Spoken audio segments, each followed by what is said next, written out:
اچھا، آج کے اس جائزے میں ہم برصغیر کی سیاسی تاریخ کے ایک انتہائی اہم واقعے یعنی 1905 کی تقسیم بنگال پر بات کرنے والے ہیں۔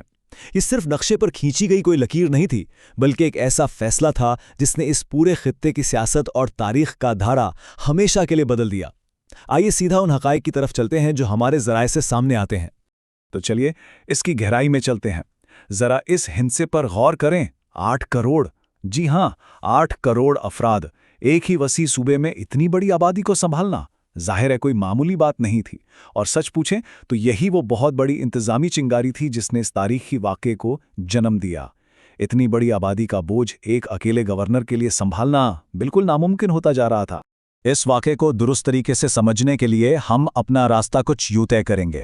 پہلے ہم تقسیم بنگال کے اسباب دیکھیں گے، پھر بات ہوگی کہ 2 نئے صوبے کیسے وجود میں آئے، اس کے بعد مسلمانوں کا رد عمل اور ہندوؤں کی مزاحمت کا جائزہ لیا جائے گا، پھر ہم 1911 کی منسوخی اور آخر میں اس کے دیرپا نظریاتی اثرات پر بات کریں گے۔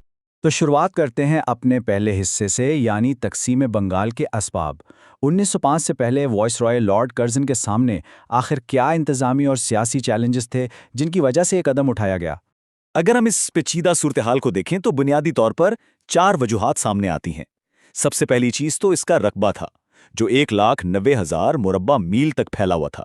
دوسری اہم بات یہ کہ دور دراز علاقوں میں، خاص طور پر مشرقی بنگال میں، سڑکیں اور مواصلات کا نظام نہ ہونے کے برابر تھا۔ تیسری وجہ مشرقی بنگال کی شدت پسماندگی تھی، کیونکہ تمام تر وسائل، عدالتیں اور ادارے تو کلکتہ تک محدود تھے۔ اور چوتھی بات جو بڑی سیاسی نوعیت کی ہے، وہ تھی انگریزوں کی مشہور حکمت عملی، یعنی تقسیم کرو اور حکومت کرو، تاکہ لوگوں کی ابھرتی ہوئی مشترکہ سیاسی طاقت کو کسی طرح کمزور کیا جا سکے۔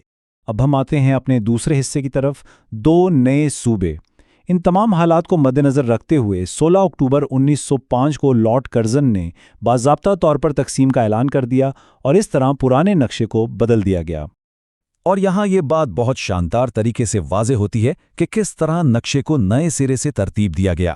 ایک طرف تھا مغربی بنگال، جس کا مرکز کلکتہ تھا اور جہاں ہندو اکثریت میں تھے، جبکہ اس کے بالکل برعکس دوسری طرف ایک الگ حقیقت نے جنم لیا، یعنی مشرقی بنگال اور آسام کا نیا صوبہ، جس کا مرکز ڈھاکہ تھا اور یہ ایک مسلم اکثریتی علاقہ تھا۔ ایک صوبے سے 2 بالکل مختلف انتظامی اور آبادیاتی حصے بن گئے۔ اس سب کا نتیجہ کیا نکلا؟ یہ ہمارا تیسرا حصہ ہے، یعنی مسلمانوں کا رد عمل۔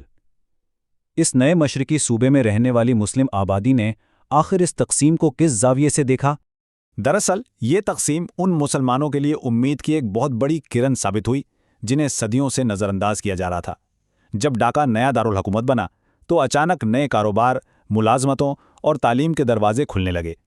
انہوں نے اس تبدیلی کا دل سے خیر مقدم کیا، کیونکہ اب ایسا لگ رہا تھا جیسے کلکتہ کی وہ پرانی اجارہ داری ٹوٹ گئی ہو، اور ظاہر ہے اس سب نے ان میں ایک زبردست سیاسی بیداری پیدا کر دی۔ اب یہاں جو بات واقعی توجہ طلب ہے وہ یہ کہ اس معاشی بہتری نے ایک گہری نفسیاتی تبدیلی کو جنم دیا۔ مسلمانوں کو شدت سے یہ احساس ہوا کہ انہیں ان نئے انتظامی فوائد کو بچانے کے لیے اب ایک الگ اور متحد سیاسی آواز کی ضرورت ہے، اور یہی وہ سوچ تھی جس نے بلاخر ایک الگ سیاسی پلیٹ فارم کی بنیاد رکھی۔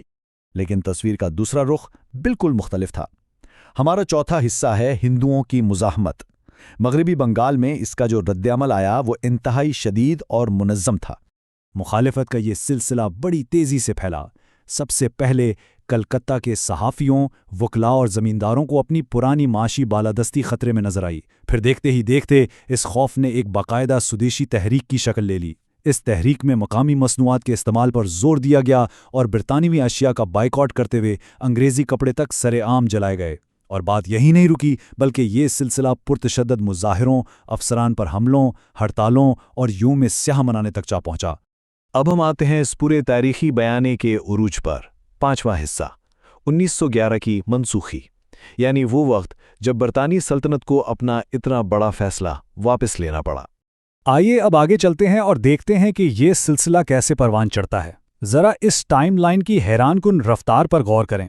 اکتوبر 1905 میں باضابطہ تقسیم کا اعلان ہوتا ہے، پھر اس کے رد عمل میں دسمبر 1906 میں ڈھاکہ میں آل انڈیا مسلم لیگ بن جاتی ہے، اور پھر مسلسل دباؤ کے بعد دسمبر 1911 میں دہلی دربار کے موقع پر اس پوری تقسیم کو ہی اچانک منسوخ کر دیا جاتا ہے۔